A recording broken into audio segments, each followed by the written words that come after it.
শনিবার ছিল মুসলি সম্প্রদায়ের কুরবানি ঈদ। শান্তিপূর্ণভাবে যাতে এই দিনটি অতিবাহিত হয় সেই জন্য প্রশাসনের তরফে সব ব্যবস্থা নেওয়া হয়ে থাকলেও হঠাৎ উদয়পুর রাজনগর ভুবনেশ্বরী মন্দির প্রাঙ্গণে হয়ে ওঠে উত্তপ্ত।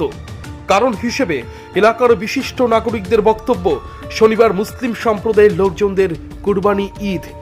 গতকাল অর্থাৎ শুক্রবার প্রশাসনকে বলা হয়েছিল প্রকাশ্য জায়গায় যাতে গো হত্যা না করা হয়, কিন্তু তারপরও উদয়পুর রাজনগর ভুবনেশ্বরী মন্দির প্রাঙ্গণে প্রকাশ্যে গো হত্যা করা হয়।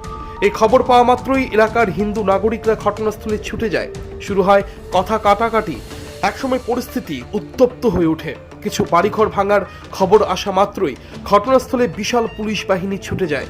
ঘটনাস্থলে পুলিশ সুপার, টিএসআর এর ৫ম ব্যাটালিয়নের কমান্ড্যান্ট জ্যোতিষ্মান দাস, উদয়পুর মহকুমা পুলিশ আধিকারিক নির্মাণ দাস সহ বিশাল পুলিশ বাহিনী ঘটনাস্থলে ছুটে আসে। পরিস্থিতি নিয়ন্ত্রণে থাকলেও উত্তেজনা বিরাজ করছে গোটা এলাকায়। तो वो एज पर लॉ हम लोगों ने एक्शन लिया है। जो भी बात की है, दोनों पार्टियां आपस में कंप्रोमाइज़ हो गया है और जो भी एज पर लॉ एक्शन होगा वो हम लोग प्रॉपर करेंगे। फर्दर यहाँ पे उस हम लोग ये ओटी रहेंगे, पोस्ट स्टेशन एंड रोल है, पार्टी में से होगी, इस तरह करने के चांस हैं। फिर लोग ऐसा जो का करें की सिक्योरिटी के लिए हम ये पोस्ट